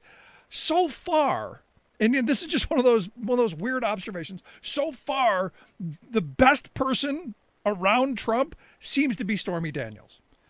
Just all of those very interesting times, and more on the Stormy Daniels story. And here to share a little bit about that and what else is going on in Washington, D.C. and then around the world, Tom Scoteri, Pentagon correspondent with Talk Media News. Tom, thanks for taking time for us. Very happy to be here. Happy Monday to you. And good to you. So, am I getting this right? The FBI, kind of broke into the office there, taking it into the home and all that, looking for... That's correct. All kinds of stuff. That's correct. Here's how it appeared to have gone down. Something that Robert Mueller, the special prosecutor, came across during his broader investigation of the possible Russian impact and influence into the election in 2016. He came across some information that he thought was worthy of investigating, but it didn't fall under his bailiwick. Okay, so he passed that on to the federal prosecutors in New York City. Remember, Mueller works for the Justice Department. People tend to think that he's this sort of independent island floating out there, but he is part of the Justice Department. And so he passed on this information to federal prosecutors in New York City. They reviewed it. They thought the action merited getting a search warrant for Trump's personal lawyer and his offices, his home, and some other areas. Right. And so let me stop you right there.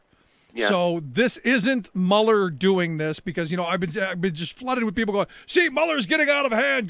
This is Mueller handing stuff off to the FBI and the FBI going through the proper channels, getting a court warrant to search and seize this stuff. That's correct. It's sort of like in our business, in the news business. I would cover, let's say, the Pentagon. I cover the Pentagon now. And let's say that you're a friend of mine and you have an idea for a story, and it's a great story idea, but it's nothing I would cover it being a Pentagon-based reporter, but one of my colleagues would be better qualified to pursue, report, and write that story. Right. So I would take the information that you gave me and pass it over to that colleague, still the same news organization, but a different person who has, expertise in that area. Right. And that's what they would do. And it's That's Mueller's what it was. responsibility also, if he finds something that he believes is criminal, that he has to pass that along, right? Correct, because, again, he works for the Department of Justice. He's part of the Department of Justice. He's an independent prosecutor, but he's hired and technically fired, if that would come to that, by the Justice Department. This goes all the way back to when Nixon was president. He wanted to fire, the special prosecutor, Archibald Cox, and Richardson wouldn't do it, and the number two person in the Justice Department wouldn't do it. Even though Nixon was the president, technically the person at the Justice Department had to do the firing. Right. That's how it would be now, and that's how he was hired. Which is why Trump is so ticked people, off. Which is why Trump is so ticked off at Sessions for having recused himself. Yes, exactly. That's one of the reasons he's ticked off at him, and I think that's important that that your listeners and readers of the papers understand this, because that's exactly what's feeding. Mueller's getting out of hand. He's raiding lawyers' offices, and they would be correct if that's what happened, but that's not at all what happened. So what do we know? You or I could have found this information or gotten this tip. If it was credible enough, and we went to the feds in New York City, they could have taken that information. They could have looked at it and determined whether it merited a search warrant. It just happened to be Mueller because why not? He is uncovering information of a broader range that he needs beyond what he may need for his particular investigation. Right, and so the accusation by the president, obviously, that this is a witch hunt, and I'm sure the hoax word is going to be coming out soon, kind of off base. Well, it's not accurate because he's referring to Mueller trying to do it. What he thinks is happening is he thinks that Mueller is going to try to shake the president thinks his own personal lawyer into turning on him. That's not the tactic here at all. It's a series of alleged crimes, which no one has really specified what they may be, that they raided his office, his home, and other areas for documents. Right. Now, they did remember, I don't know if you happen to see the 60 Minutes interview with the adult actress a couple Sundays ago, but what struck me as particularly interesting, I was always wondering, why is this even an issue, other than, okay, he paid money to keep her quiet, I get that, but where's the there? Well, it turns out that money paid to her, allegedly paid to her, could have been considered, and is considered by some, an illegal campaign contribution. That's always been my argument. Lawyer, to the Trump campaign. That's separate from what Mueller is investigating. So if that is indeed a violation of campaign law, which apparently it could be, that's a crime, or at least a potential crime. And the feds would investigate that. So if they seized records of payments and correspondence between this lawyer and this adult film actress, that would suggest that they're looking at that contribution as potential crime. Okay, it is what it is, or it is what it isn't, but it's not relevant to what Mueller's doing, and it has no bearing if Mueller came across information relevant to this on what he seriously passed it on. Right. You called it correctly. It's distinct from it. Just happens to have a guy who's provides some of the information who's also investigating the possible Russian connection. Yeah, I mean, the second that it came out that Cohen took out a mortgage on his home to pay hush money to someone, before a campaign, my first thing is, that's an in-kind contribution. That's got to be declared. That's a crime. And I don't care about if Trump slept with a porn star. I don't care about his tiny Cheeto. I don't care about any of that. That's all a distraction. One, I said, amazing to have a friend like that who's willing to really fall on the sword. So he's not going to turn on him. But two, it's a crime. Let me ask you this. I'm doing this with a smile on my face, which you can't see, but how do you come up with the number of $130,000? You understand, I understand 100,000, 150, 125.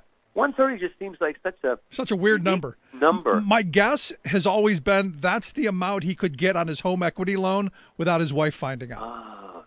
There you go. That makes a lot of sense. That's my guess. Now, is it again purely just pulling something out of the sky? It just seems plausible to me.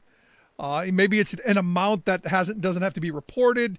Who knows? But that's kind of where, because it is kind of a weird number. You'd think like a nice something 150, 200, something round, something much easier to handle, something she'd want probably more of. She did say on that show that there was a lower amount that she thought she could have gotten elsewhere, but she just wanted to take the money and be over with it. Yeah, especially because whether you buy that she was threatened or not, and I don't doubt it, given the history that I've heard come out of the folks around Trump. Because look, he's been a media person for years. These stories have been swirling, and it's one of those things that during the 2016 election, I kept asking people, when are you going to listen to the Howard Stern tapes? When are you going to look at all of the things he did during the 80s and 90s? And I guess our media was just more enthralled with the game and the spectacle, the reality TV show that was right in front of us. My experience, stepping away from the president personally, so I don't want anyone to think I'm talking about him or his followers. I've learned, being a reporter for all these years, that when there are people in high-profile, powerful positions like Donald Trump was before he was president, and of course now, and others, that they have a bunch of followers and people who work for them and do different things for them. I'm talking about all legal stuff. Sure.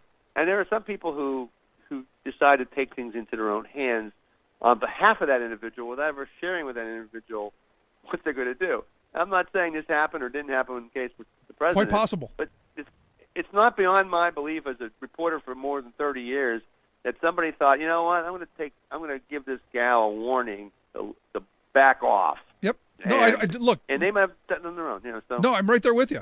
And there's a whole, and it's even, I've known people who've done body work in the past to where you proactively solve problems so that your principal has plausible deniability. I perfectly understand that, and it's perfectly logical and could have happened. But I got to tell you, If anything like that ever happens to me, I want friends who are going to take out a home equity loan to cover my behind. But make sure they have a bigger house than 130 G's. Well, there is always that. Let's move along. What else is going on? Are we sending the National Guard troops to the Mexican border before the big, beautiful wall is being built? We sure are. As a matter of fact, I was surprised they weren't there today. I think about 250 of them will be there tomorrow from Texas and or Arizona. I'm forgetting which state they're coming from first, but both those states are sending troops right away. Obviously, they're right there. They have them. It makes it easy to get to. The governors of those two states, as well as New Mexico, have signed on to the deployment. We Pentagon reporters were sent an email about 9:30 p.m. Eastern Time Friday announcing the deployment to talk about being off the news cycle. But the deployment is going to last up to 4,000 troops through September. A couple of governors of some northern states like Oregon and I think Montana have said they weren't going to participate. California hasn't decided yet, and that's historically been their case. And this is another thing where people start saying, "Oh, it's Jerry Brown, he's a Democrat. That's not why he's cooperating." Well, he didn't cooperate when President Obama asked for troops. He declined to provide as many troops or any troops. And one of his predecessors, remember Governor Schwarzenegger, Yep. who is a Republican, he declined to participate when President George W. Bush sought troops for the border, for the National Guard deployment in his term. So in California, they tend to take a long look at these things and generally don't want to do it because of the cost and hassle factors. And not to mention that they have a large number of immigrants in the state that you don't really want to tick off. There are ways of doing this without. There've got to be ways of doing this without being as draconian and as hate-filled as what we've been seeing. The thing about deploying the National Guard to the border or any place is what our nation is pretty much out of touch with the military. Only a small percentage of families are directly affected by having folks in the military. The National Guard a little bit more because it reaches into the community. But these are members of the community where you and I live, and they uproot their lives. And to go away for 6 months to the border, that's a major inconvenience for a lot of families. And that's why Congress does ask on occasion, for what purpose is this? Right. President Trump said last week they would stay in the border until he gets the money for the wall. Okay, so it looks like it's almost a gambit being played by the president to get the money he seeks to build the wall. Could be a 2.5 year deployment then, because when you said 4,000, right. I go, well, there are 4,000 votes going to go to the Democrat and their families as well, because as you've said, families, yeah. No, because they're going to be away from home. They're actually going to be being paid less than they were probably making in the jobs they had at home. There's a whole lot of hardship here, and I got to be honest, what is not an awful lot of safety and security. If you could prove to me that there's all these people flooding across the border and it was making us safe and it was an imperative national emergency, maybe we could talk about that. But the undocumented immigration is actually down right now, so this just doesn't make a lot of sense on any level. I was going to mention that for the last year, with the last month, March accepted, numbers have been down and have been some of the lowest numbers ever. They shot up again in March, and compared to March of 2017, they're higher. March, April, and May are traditionally the months where you see a lot more illegal immigration attempts and successes coming into the country. It's springtime. It's getting their season of planting, I guess. So these numbers are not unusual, and to declare because of the surge in March the reason why the border's wide open is just not accurate. Now, it will free up more border guards, but if the issue is you need more border guards, then that's what Congress and the White House should work to do. They should find ways to do that. Hire more border guards. As opposed to taking, National Guard folks from their home communities. Yep. And also, it begs the question, what if they're needed for another type of event that maybe is more justified in their use? They're not available now. Yeah, and especially, going down there, in the next couple of months. I'm sure there are going to be a lot of thrilled people in the months of June, July, and August standing down on the southern border. And there's secondary questions also that haven't been answered yet because it just happened so fast at the Pentagon. Where are you going to put these folks? How are you going to pay for them? One part of the memo they sent out to the reporters on Friday, I don't have it in front of me right now, but I'll paraphrase it, that the comptroller of the Pentagon will next week, meaning this week, begin looking for areas to fund these, and it may require, again, this is my everyday English, shifting funds from one source now that's going to be used for something the military needs to another. I wrote a story a couple of weeks ago. The Pentagon got this big budget this year and a big chunk of dough coming their way within the budget, which they need, they say, for modernization and training and a bunch of other things like that, not just new weapons. Right. And all of a sudden now they're going to pay for this deployment.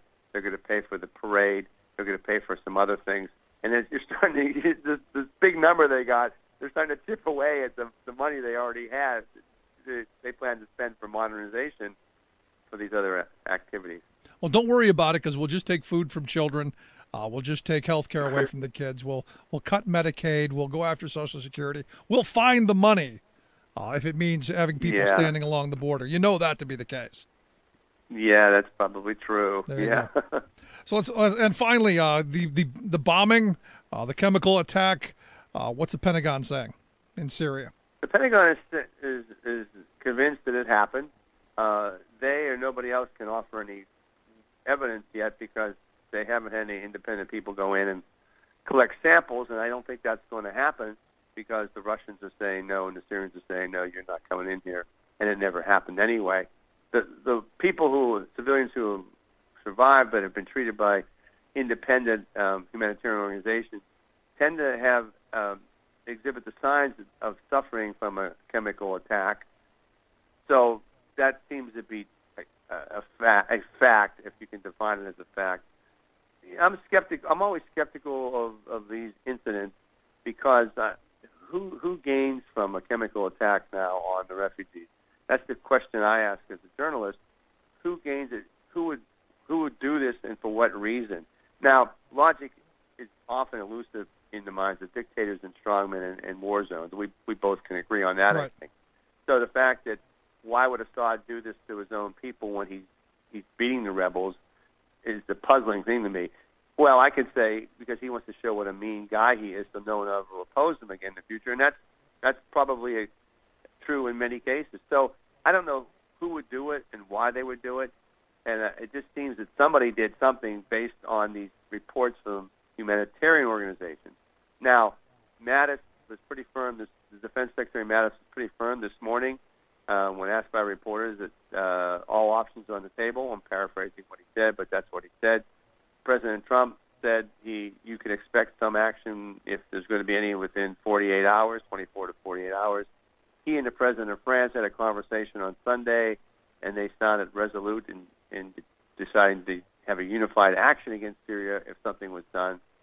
It seems like to me that the drumbeat is getting louder for some kind of action against Syria, and I would guess, I underline and underscore the word guess, that it would be airstrikes of some sort, either, probably missile strikes, because that's the safest approach for the West to do. You're not going to risk anyone getting shot down or injured from your side, and it sends a message, as they say. Yeah, and look, we got an election coming up, so we bombs dropping and things like that always are good for election season.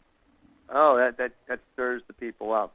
And there was approval last year, if you believe polls, and I generally still do, after President Trump sent missiles into Syria after a chemical attack almost a year ago, and there was wide approval for that action. Now, of course, he had just been in office a few months, and people had a different perception of him then than they may now. Who knows? But yeah, we'll see where it takes us. Tom, I appreciate the time. Always great talking with you. Thanks so much. Our good friend Tom Squitieri, Pentagon correspondent there at Talk Media News. Quick break. Right back. Stick around. You're listening to The Rick Smith Show. We're working people. Come to talk.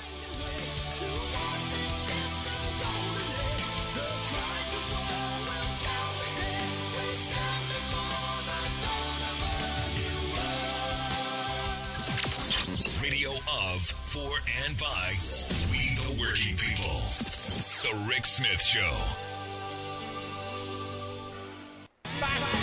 Remembering that united we bargain. Divided we beg. Rick Smith. To this battle, take my union gun. Gonna end this world of slavery, for this war is one you're bound to lose. You fascists are bound to lose. Welcome back to the Rick Smith Show. Check out the website, ricksmithshow.com. So, Mark Zuckerberg going to be testifying on Wednesday. Interested to hear what he's going to say. I guess what we've already heard him say. It's my fault. I'm sorry. I won't do it again. We'll try better next time. It's going to be kind of that. It'll be interesting to see how hard politicians push him, what they push on, because you've got the Republicans who are saying there's nothing there. There's no hoax. I want to know what he's going to do to make sure that there's another Cambridge Analytica scandal. And then there's this. And this is one of those things that I've been talking about for a while, that you get these groups, you get these people who think they're anonymous. And I'm of the mindset that there should be no anonymous groups out there. There should be no anonymous people. You want to have a conversation, we'll have a conversation. Everybody should be verified. I worked for a long time to get on Twitter to get our account verified, because I want people to know that what comes out of our account is from us, that there is someone behind it, and that someone is me. And I am to be held responsible for what comes out of it. And I think at some point, the entire social media has got to do that. Enough of this 8-year-old kids getting, Instagram accounts or, whatever, because, hey, they checked the box, said they were 13, or even Facebook. I mean, at the end of this, you got to be verified. And the reason I bring this up is that groups that you may want to join and you may want to participate in, you want to know that they're actual groups. They're not, that there's actually people involved in it, and that there's some integrity. Because we just found out that evidently the largest Black Lives Matter page on Facebook was a scam tied to a white guy in Australia. Evidently, they had accrued some 700,000 Facebook followers. They're saying almost double that of the official Black Lives Matter page. And they linked it to a bunch of fundraisers. And I guess they gathered, in excess of $100,000 in, hey, we need money to help run our this or that. And, I've been saying for some time, at some point we need to make sure that this whole social media thing, while I think it's fantastic and the communications aspects of it are great, there's got to be some transparency. This, Twitter trolls sitting in their basement, tweeting away, Russian bots and Russians, and all because Twitter wants better numbers and Facebook wants better numbers. Got to stop. At some point, has to stop. I'd love to hear your thoughts, though. You can email me, rick@thericksmithshow.com. Should everyone be verified? Should I know who you are? Should we know who each of us are? Because to me, the idea of not putting my name on something is completely foreign. But I'd love to hear your thoughts. You can email me, rick@thericksmithshow.com. Share your thoughts on that. Also, the Michael Cohen thing. Is it the witch hunt? Or is it just him getting his comeuppance? I'm kind of thinking it's about time. If you missed any of today's program, thericksmithshow.com. That's where you go for the podcast. The Rick Smith Show app on the smartphone. Take the program on the go, wherever you go. And as always, you can email me, rick@thericksmithshow.com. Thanks so much for tuning in. We'll see you back here tomorrow. You've been listening to The Rick Smith Show. Together, we can make America better. Email rick@thericksmithshow.com or interact with us anytime at thericksmithshow.com. Until next time, this has been The Rick Smith Show, where working people come to talk. Its color like the tidal flood beneath the lunar sway, imperial, mysterious, in amorous